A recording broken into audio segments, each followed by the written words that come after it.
Hey everyone, Benny Lewis from Fluent in 3 Months here, and as you may know, I'm an Irishman.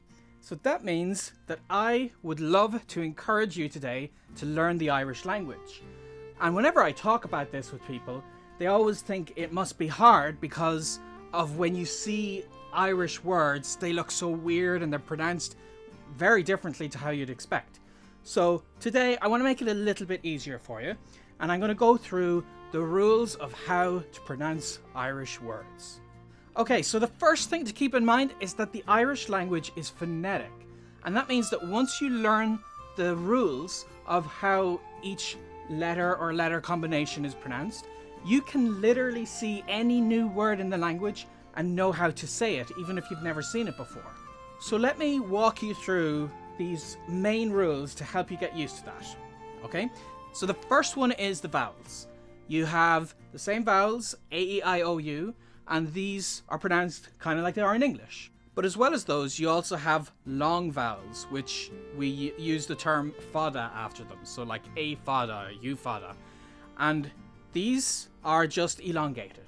For instance, you might see the name Tomás, and that has the A sound after it.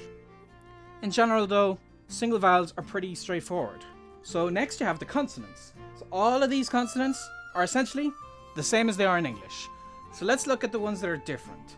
Now, you know the way in English, when you have the letter C, sometimes it's pronounced like an S if it's before an I or an E. The same rule applies to French and Spanish and other languages. And sometimes it's a hard K. In Irish, it's always going to be a hard K. And that gives you words like the name Cian. But in Irish, we do actually have that thing where some consonants change before an E and an I.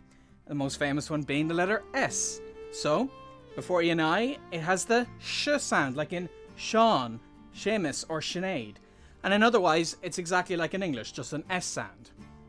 So, back to vowels, and it's time when you have two of them together. So, A-E is pronounced like A, like in Maeve. I-A, we saw was Ia, like in Cian.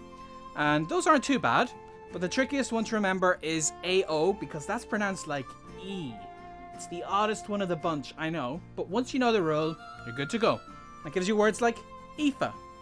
Otherwise, in many cases, when you see two vowels together, it's often because of this way of transitioning between two ways of saying consonants. Now, you don't need to worry too much about that, except for the fact that this rule means that one of those letters is not going to be pronounced.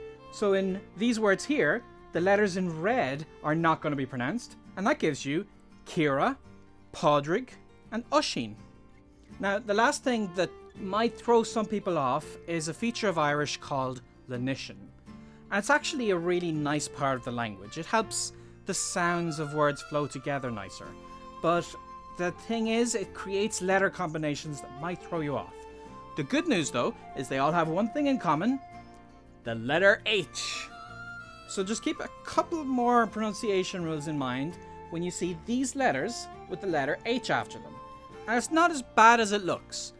So for instance, SH and TH both have the same H sound, like in English, the H. So that gives you words like Cathal or Blaheen. PH is the F sound, like in English or French, and FH is silent. But looking at the tricky ones, CH is the guttural sound that you might know from the word loch. And DH and GH could be a similar but kind of different sound, which you would know from the Irish way of saying hello, Giagrich. So don't worry too much about that though, because in names, they tend to have the much easier Y sound, like in Taig. And finally, depending on the dialect, you might have W used in these in some cases, but for names especially, B and M, you'll hear them with the V sound. So that gives you Niamh and Siobhán. And that's pretty much it. It takes some getting used to, but you can see how these rules would apply for when you see something new. Like, for instance, the leader of the Irish government is the Taoiseach, which you would know from the rules I just went through.